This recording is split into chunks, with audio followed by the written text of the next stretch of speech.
Hello everyone and welcome back to another AFL Fantasy Fanatics video on the channel. We are live for 2026. The AFL Fantasy platform has just launched in the last few hours. So of course we have to do a team reveal video. To kick things off, we need to put a team in. It's like a second Christmas day for me, being able to put all the players in. So really looking forward to doing this and seeing who makes the first cut of my team in this first team reveal of the pre-season. But make sure you do smash the like on the video if you're happy that the AFL Fantasy platform has dropped and if you're also enjoying the video as well. Make sure you subscribe to the channel if you haven't already. We've got plenty of content dropping throughout the pre-season and obviously there's plenty of content that has already dropped, so make sure you do check that out after you check this team reveal video out. But let's kick things off in the defence and who my D1 will be. As always, I'll run through all the players that I'll be picking here and a few reasons why I've picked them and a few players that I haven't picked that haven't made the first cut of the team. I'll probably just go over them quickly as well because they are definitely in the mix. So start off with my current D1 and that is Connor Rozee. So it's obviously been mentioned a few times in the pre-season that Port have got a very, very juicy run over the first 4 weeks, even 5 weeks if you want to include St Kilda and round 5 in there as well. They've got a great start to the year and we saw Rozee last year have a very, very good back end of the year, particularly when he was playing in defence. And that average was sort of knocking on the door of like that 110 area or even just above in those games when he was playing off half back. And I think there was one game where I think he got injured at some point in the third quarter. Was that against West Coast? I think it was back part of the year. But besides that, I think he's cheap. He's obviously priced. Actually, what is he priced at? And yes, I know when you're seeing this, you won't see the player's headshot obviously on the screen right now, but put play at the bottom, it sort of blocks out some stats that you guys might want to see. So I've just done it at the top right corner for the video. But yeah, priced at 104. I think there's a little bit of meat on the bone. I think he can go around that 106 to 108 sort of mark, somewhere around there. I think he can go 110, but I think he's in that top sort of three defenders. I think him, Naz, and Lockie Whitford are probably those three there. So Connor Rozee, particularly with a good early start, I think I'm happy to put him there as my current starting D1. He's my only real big defender that I'm starting with at the moment. So currently as my second defender, I've got Cole McKercher in there. So he's priced at... it'd be good. I don't know if maybe there's a way to put the price stat figures or like what they're priced at. Maybe it's just on the side here potentially. But yeah, so he is priced at 78.5. I think in his career when he's played at halfback, he's averaged around 95 mark in his career when playing off halfback. So I think there's potentially 15, maybe 20 points of upside here. If he, I don't quite know if there's 20 points, just because I don't know if he'll quite get to that 100 mark. But if he can average somewhere in the 90s, I think it's a good pick, priced in the higher 70s. So I like him. I like Colby. Obviously, had a very, very good back half of the year, particularly when he was in that half-back role. He's cheaper because he played forward a lot to begin the year. I think North would be silly to move him out of that role, considering how well he played. There were a few teams, I think, remember Sydney, James Jordan went to him to put a bit of attention to him because he's playing really well. So I think Colby is someone I'm pretty happy to start at D2. So going a bit cheaper. My D3 is also a cheaper name. It is Miles Bergman, who's essentially the same price as Colby. I think 1K difference. So priced at, again, about 78.5 there, Miles Bergman. When playing the midfield, looked very good last year. There's quotes coming out of Josh Carr saying he wants to play Bergman a bit more in that midfield role this year. So if he's in that midfield, I think he averaged over 100 last year in games when he had, I think, a certain percentage. I think it was like over 30% CBAs. He averaged over 100. Or actually, no, it might be just over 90 when he had 30%. I think it's when he had over 50% or 60%, he had an average over 100. So he's got the capability to put up a really good average as a defender for us, and priced under 80, I think there's a bit of meat on the bone, particularly as well with Port's early run. I think it's good to pick someone like a Bergman, make some cash, put some good scores up, and get off to a good start. So Miles Bergman currently is my D3. D4, I've got another value defender, and that is Nick Newman coming back into the team this year after missing all last year. Yeah, I just think he's averaged over 100 multiple times in the past playing in that role. He's finished off years with a huge average, so he's got the capability of going at like that 110 mark for a stretch of games. I don't think he's going to average that over a full season, but the only real two concerns for me is one, that opening round in round 2, but puts up a good score in opening round. He's got Richmond, then a bye. I think you can cover him for 1 week. But then the other thing, obviously, is the age as well. So how old is he? So 33, but we've seen guys like Dane Zorko, Lockie Whitfield, guys like that are a bit older that have still been able to dominate and score points, right? So I think Nick Newman, I'm not too concerned about the age thing. And he's had a full year. He's had his full pre-season for what we're hearing as well. So looking forward to seeing Newman back in, and he is there at D4. And that's why I'm fine paying for just one big defender and a few of these cheaper guys, because Newman's essentially a premium anyway. He's just coming a lot cheaper because he was out and he gets that 30% discount.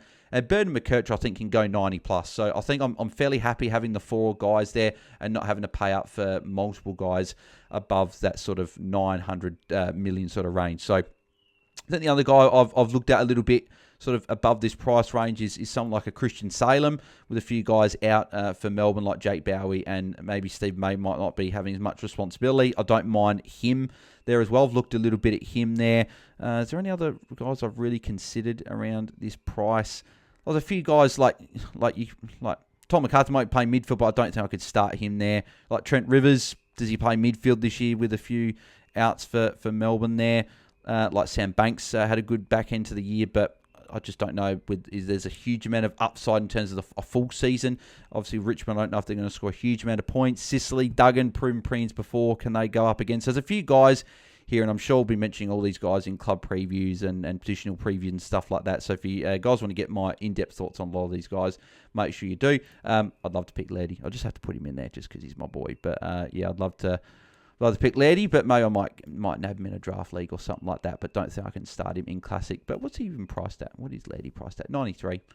Hopefully he can go near 100. I can pick him in my Classic side at some point this year. So they're just a few names I am considering there as well. And there's probably a few names I probably even left out there as well. So moving to the cheaper range there, I'm actually going straight down to the rookies at this point. So currently at D5, I do have Lockie Carmichael is who I'm going to... Actually, no, hang on. No, Josh Lindsay's more expensive, and I always do like putting these guys in price order. So Josh Lindsay goes in next, 278k. If Tom McCarthy is to play this more midfield role, Lindsay comes in and probably has a pretty good half-back role. So I think he's going to be a really good rookie. Got some good junior numbers as well. And obviously, friend of the show, Dylan Alexander, said that Josh Lindsay is a good rookie to have in his episode he did with the coaches panel, and also mentioned it on the episode of Finders Keepers. So, yes, I think Josh Lindsay is a very good player, and I'll be putting him in there. Lockie Carmichael will be the next defender here that I will put in here. So, I think he was, Sydney Academy player, and Dogs picked him up. Sydney didn't match the bid, so is this going to be another Josh Dunkley type scenario here potentially? But yeah, good junior numbers, good raps on him, and I think he'll be a good addition to the Dogs backline if he can start there. So he's currently there. Obviously a little bit unknown with these rookies, but just going based on what I've heard on podcasts and stuff like that, and junior numbers. So Lockie Carmichael is there. On the bench, I'm going to go with Jai Sarong, obviously brought over from Hawthorn, going to Sydney. I think he'll get a role at half-back, and obviously plays opening round, so you get that look and potential double price rise if he pops out a good score. Along with Lockie Carmichael also will get that there as well. So they're the guys I'll be looking at there. And then next on the list will be Sam... is it under Samuel Grill? Yes, Sam Grill from Richmond as well. So actually, I didn't do it in proper price order. He should have gone before Jai Sarong. But anyway, we keep pushing through. But yeah, Sam Grill, again, good raps on him. I think he'll play for the Tigers off half back. And I like spending a bit more on the bench to start with. Like there's guys like Josh Gibkiss, Bo Allen, guys like that are really cheap that I could put on my bench here. But I do like paying up a bit more for my sort of first few sort of teams that I sort of put together. And then if one of these more expensive rookies doesn't look as good, and I want to put in like a Gibkiss or something like that, I can end up going a bit cheaper. But I do like to spend a bit more on the bench, particularly as well with whole team value stuff, and want to build up as much team value as possible. So that is where I'm currently sitting with the defence. Moving over to the midfield, and I want to put Dawson in there, but he's like the only big price mid I may start. Jordan Dawson, but again, a bit like Laird, had to put him in there for the video, but currently he's not sitting there at the moment. He is very, very expensive price. What's he priced at? Is it 109? Yeah, 109. So very expensive, Jordan Dawson, but if there's any big mid, it's going to be him because he's the only one that doesn't have an early buy. But Jai Caldwell is currently my M1 at the moment. So what he's priced at 103.6. I think there's some good upside with Jai Caldwell. In games last year, where he had over 60% CBAs and wasn't injured, he averaged 116.5. So it's from I think 8 games. I think it's the sample size is from. So it's a good sample size there. And I think with the fact that Merritt wanted to be traded out, I think Jai Caldwell becomes their M1. I think has to be their M1 moving forward. How old is Jai Caldwell now? He's still quite young in the year, 25. So right hitting his prime right now. I think he's in for a big year, Jai Caldwell. I think he can really sort of touch that 110 average and be amongst those top midfielders. I'm not going to say he's going to be a top scoring midfielder just yet, but I think he'll be a very, very good option. But I think he's got the capability to be one of the top couple of scorers because he fills all the stat lines, he gets those marks, gets those tackles, and I think that Essendon would be silly to move him anywhere other than the midfield. So Jai Caldwell for me is currently my M1. I may have to dabble with Jordan Dawson though. It's weird that there's only like 70k difference between the two, but obviously it's 6 points difference. But yeah, we'll see if it changes. But Jai Caldwell, I'm very keen on. I was quite keen. I remember at the end of our end of season review last year, I was really keen on Jai Caldwell, and I still am. So he is currently sitting there. Currently at M2, I won't worry about spelling the name because he's right there. Zach Butters, obviously a Crows fan, putting Port players in and putting a lot of them in as well. This sort of doesn't quite go with the Crows DNA, but as a fantasy DNA, I've got to take my Crows hat off, put my fantasy hat on. He's just a lot of value. He's priced at 100. And as I mentioned with Rosie and Bergman, with this Port run they've got to start early, Butters could be average. I wouldn't be shocked if Butters is averaging 115, 120 over the first month of the season. Like, he's got the ceiling to do that. And in these easy matchups, I could see him really sort of putting up some big ceiling scores. Is a captain option over a number of those first few weeks as well. Obviously, big year for Butters as well. Contract year. The state Port as you go home to Melbourne. So plenty of things to play with Zach Butters there. But I think, yeah, he's a very, very good option. And being one of the first mids I picked with the fact that he's cheap. And that's what we look for. We look for these guys priced in the 90s or low hundreds that can take their game sort of up maybe 5-10 points and be that good value. Moving to my M3, and that is going to be... Where is he here? He's under $1 million, I think. Yeah, Sam Walsh is the next player on the list. So Walsh hasn't had a preseason for a number of years, like 3 or 4 years. He hasn't had a full preseason. Good news is, so far, he's going really, really well. The only sticking point for me with Sam Walsh is that round 2 bye. If it was around 3 or 4, if it was around 4 bye especially, I probably wouldn't be as, not hesitant to start him, but it wouldn't be a question mark, right? But he's only got one game and a double price movement, then he's on a bye. And because he's priced so much, it's different when you've got Nick Newman, who's $753k, a lot cheaper. Sam Walsh is nearly $1 million.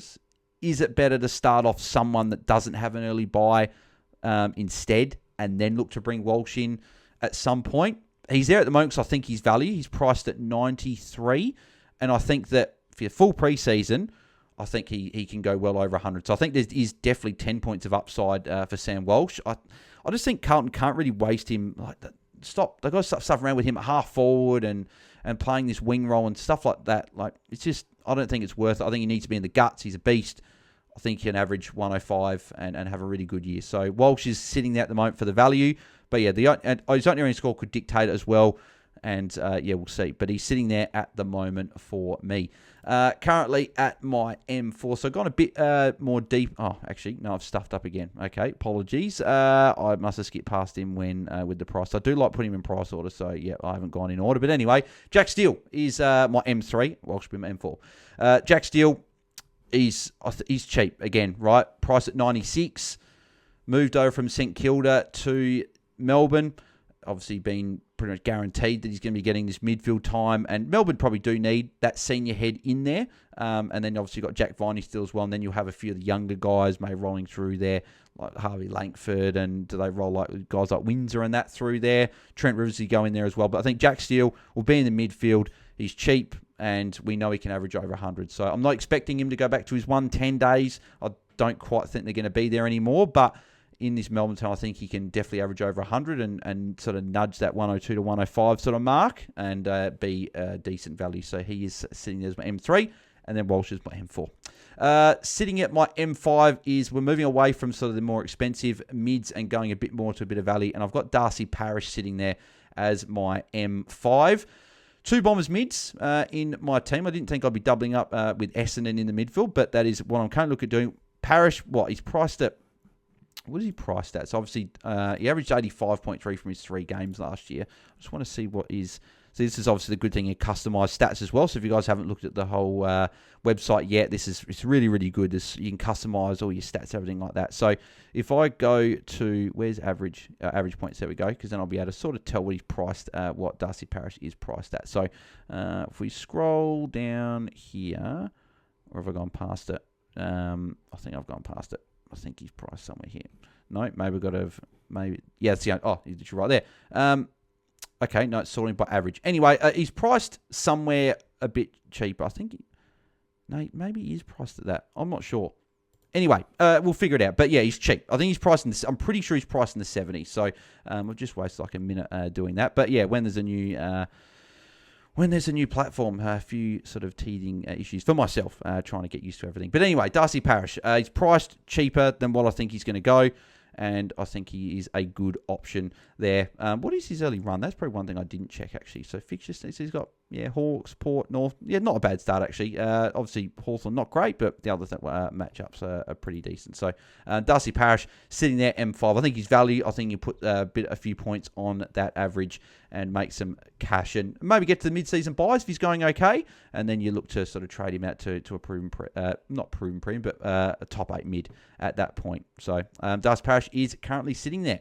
I guess a few of the other guys I've looking at, sort of in terms of big price mids, probably not many other names I'm looking at, just because a lot of them have got early buys, right? So I mentioned I'm looking at Dawson. If I'm going to pay up for any big mid, it's him, but I don't know if there's a huge amount of value. I think he can average 110 and present 1 or 2 points of upside, maybe best case, but he's just safe. Crows don't have a great early run. They've got some difficult matchups there, so I don't think he's going to get off to a flying start, so I'm happy to upgrade to someone like Dawson. But if I'm going to start big mid, it's him, because like Smith, Bont, Dacos, Dunkley, all early buys. So I'm not looking at him. Zach Merritt's someone I've have a bit of interest in potentially, but I'd probably do just prefer Caldwell.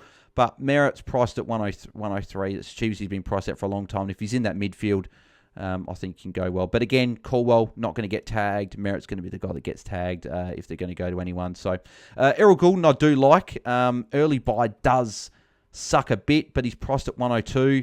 I think he's better than that. I think he can average over 105 and maybe go around that 107, 108 range, and he obviously has got the capability of going 110. The early run isn't great. The first 3 games does get better after that. The early buy is just a sticking point, though. I don't love paying, like, he is nearly 100k. Is he 100k more expensive than Walsh? Yeah, about 100k more expensive than Walsh. So there's a bit of difference there. So I think at the moment I'm probably happy to let that slide. But if he was to go like massive in opening round, that would potentially get me interested. Brayshaw, Freo's game style was different, would interest me more, but I just worry with the way Freo playing at the moment. Noah Anderson, I've dabbled potentially in, like, you started with West Coast and Richmond to start, but I'm probably steering away from that at the moment, but that's something I have thought about over the preseason. And they're probably the mids, like Taranto, maybe Sarong. They both have a value, but I don't know if I'm sold on either. Oliver with the calf strain probably puts a line through him for me at the moment as well. There's obviously a few other names I've looked at there as well. But then, yeah, it's going right down the rookies. Will Brodie's the one that I've been sort of potentially interested in putting in maybe M6. But at the moment, I haven't put him in there at the moment. Just I want to see if he's there. Wines being suspended for the first 2 rounds has certainly got my interest there, because I think he could potentially get a few early gains, Will Brodie, and I think they brought him over for a reason. So he is a player of interest to me, along with maybe Harvey Langford, are the two that I'm probably most keen on. But we'll go straight to the rookies, and Zeke Yuland is there in my midfield. So a bit of flexibility, which is nice, between defence and midfield.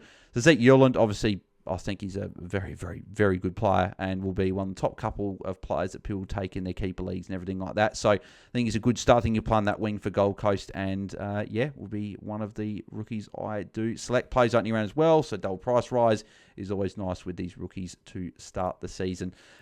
Next, I have got Dan Annable on the field, so it's going to be Daniel Annable. Well, I should have just done Annable, not even worried about his first name. Dan Annable there, obviously highly touted youngster. I think these are probably the 2 sort of high rookies off the board for those draft leagues, and I think that they'll be good options in our classic sides as well. Again, an early buy, double price rise is it's always really handy with these rookies, as I mentioned a couple of times, when they've got those double price rise round 1. they will miss a game, but it's easy to cover a rookie, obviously, because you have another couple of rookies on the bench to come on. So Dan Annable is sitting there. And I've got Dyson Sharp rounding out my midfield as well. I think there'll be plenty of opportunity for him this year. Probably play a bit of a split between forward and midfield, but I think he comes with good raps as well, good junior numbers as well. I think he'd be a very, very good option. And then on the bench, I've got the number 1 pick in Willem Dersma, so 350k. But it does seem like a lot to put on the bench there, but I do like paying up a bit more, at least to begin with. But Willem Dersma will get plenty of opportunity for West Coast. Probably not going to be the high scorer. Just, again, West Coast don't score a lot of points, but I think he'll be a good rookie with good job security as well. Probably good cover as well for when Zeke and Dan have their buys. And then as my M10, I've got the man that had, unfortunately, all of his 2025 ruined with an ACL is Jagger Smith. 230k is a steal.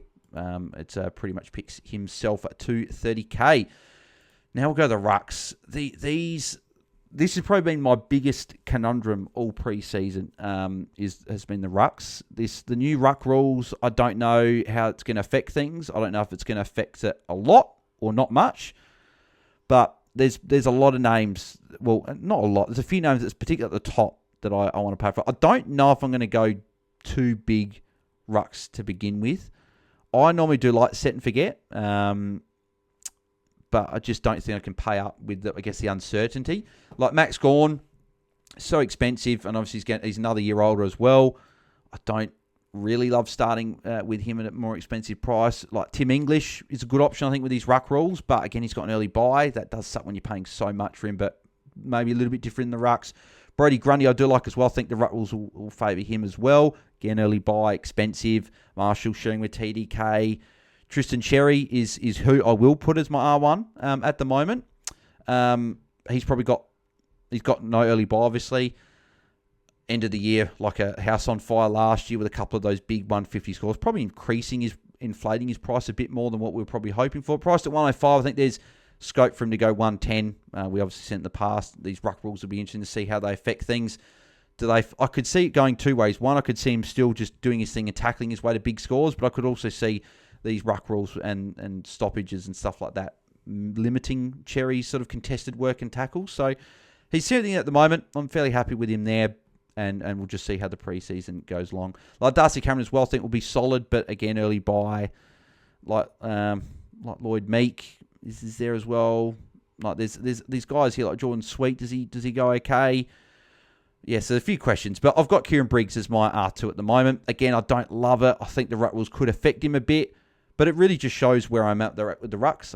I really don't know where I'm going to go at the moment. Probably the biggest thing I'll be looking at over the preseason. I don't mind Sam Draper, but I think I'm probably more likely to pick him as a forward, if anything. But then again, if he's solo ruck and Fort's not there, then I'd be interested as a ruck. But I think Fort will play, at least to begin the year. And I think they'll go sort of the dual rucks there. Sean Darcy, another name I've looked at as well. He's quite cheap for what he can do, but he's injury prone.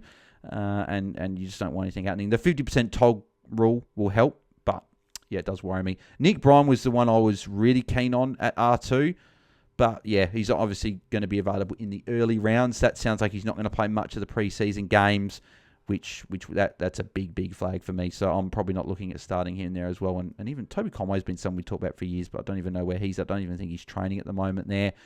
If the one I'd be tempted in is if Nick Bryan's ruled out for a month, 6 weeks, something like that, and he's back sort of around gather round just after. Vigo Vicentini's someone I might take a stab at R2, just sort of with all the uncertainty. 395k if he's a solo ruck, along with probably like a Blackiston. Vicentini would be someone I might be tempted to start. And then obviously Liam Reid is the other one.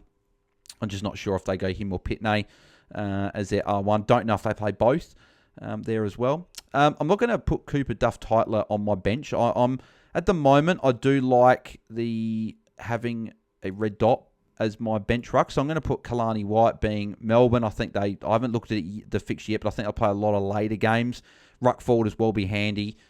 I just want that VC option to be able to have a couple of cracks at captain, and I don't want to do it anywhere else with this. Obviously, if someone goes off with less than 50% tog in any position, I want it to be in my ruts because there's less chance of something being affected with 2 players compared to 8, 6, or 6. So that's where I'm going to be doing the red dot because I do like the looping, the VC and the C. So that's currently where I'm at with the rucks.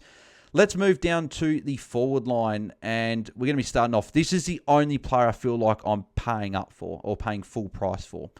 And it's probably going to be one of the guys that's going to be in pretty much a lot of people's teams. And that's Harry Sheezel. Priced at 109. He's very, very expensive. But if you look at the forwards, if you look at the next forward on the list, Nick Martin, who's injured, it's Graham Myers, who's priced at 92.8. So there's 17 points difference between Harry Sheezel and the second highest priced forward. And I think there'll be 10 points between Harry Sheezel and the F2.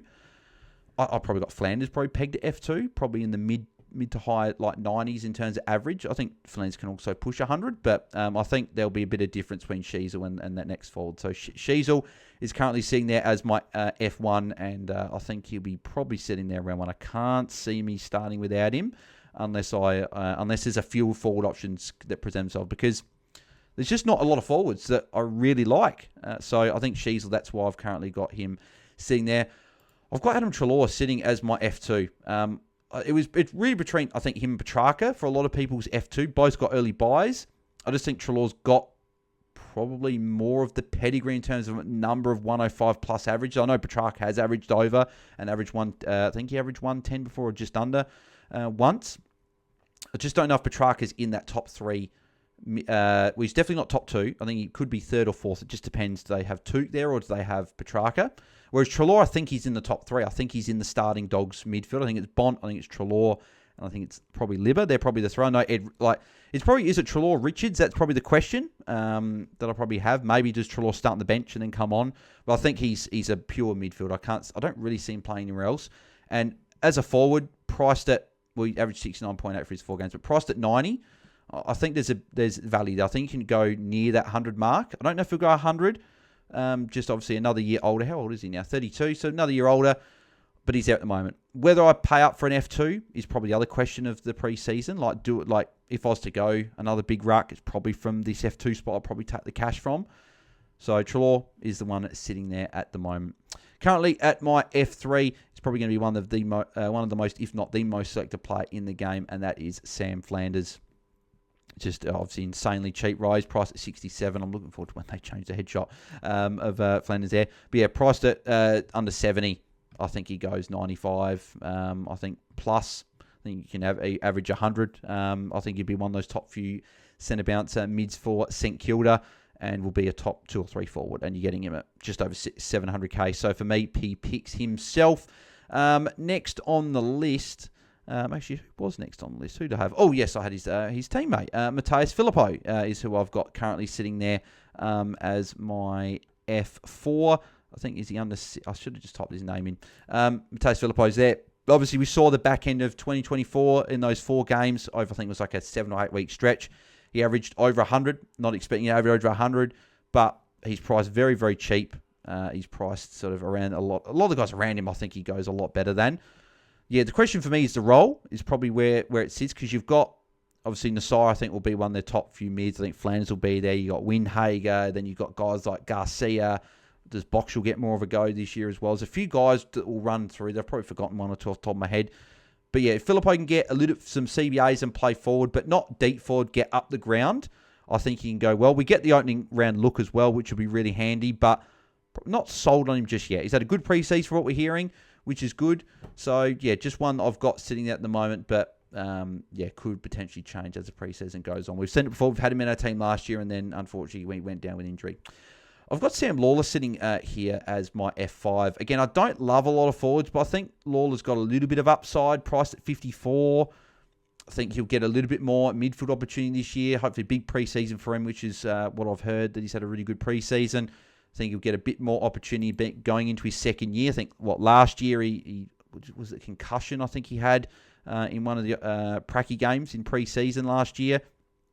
I think if he has a go at it, it'll be a really good watch for me in the the Pracky games to see how he goes. And he's currently sitting F5 for me.